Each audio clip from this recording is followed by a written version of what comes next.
You can't see it in the small photo that I display here, but there's a picture of a wood inlay, a beautiful flower that's been designed out of wood and inlaid very beautifully.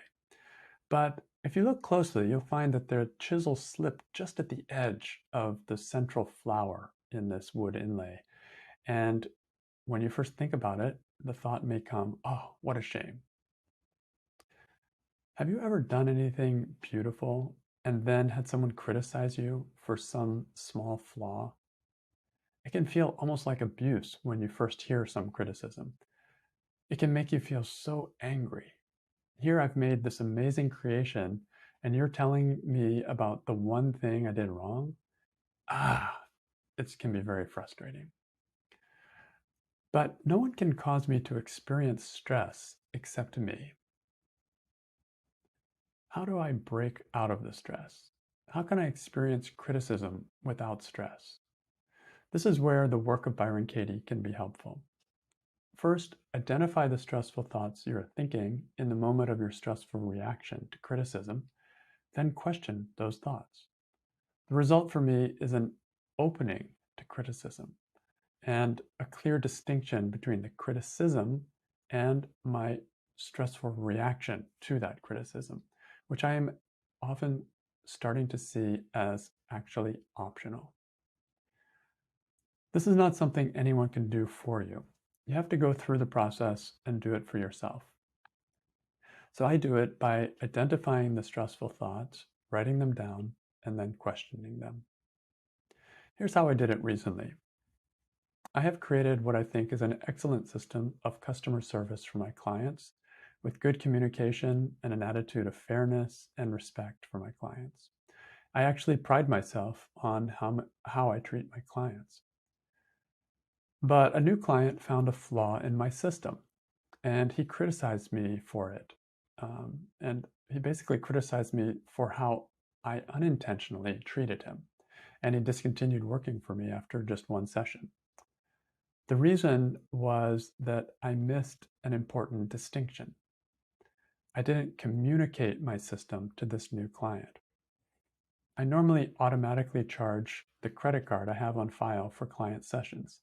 This avoids having to spend time on payment during a session, and it saves the client time entering credit card information each time. Normally, if you book through my website, this is communicated clearly and taken care of automatically. But this new client didn't come through my website, so he missed all that. And I treated him like any other client by billing his card automatically. The problem was we had never had that discussion. His card was on file from another purchase, and I used it thinking it was okay, and I never asked him. And that was my mistake. Of course, mistakes like this are understandable, we all make them, but my stress about it comes from blaming him instead of owning it. It was my reaction to the criticism that hurt me. It was my pushing it away that hurt me. That's why I wrote a Judge Your Neighbor worksheet on this client. I identified all of the stressful, blaming thoughts I used in that moment to avoid owning my part. For example, in the beginning of this worksheet, it sounded like this. Line 1, I'm shaken by him because he hurt my pride. Line 2, I want him to see I did nothing wrong. I want him to fully understand my system before accusing me. And my worksheet went on and on from there. So after collecting all of the stressful thoughts around this situation, then I began to question those thoughts. And as I started to question them, I started to see another side of my stressful story. I started to find my part. And through that, I started to learn how to make peace with this feedback and how to make peace with myself, who still makes mistakes. Doing this work was not about understanding what happened. I already understood my mistake. It was about taking the emotional charge out of it.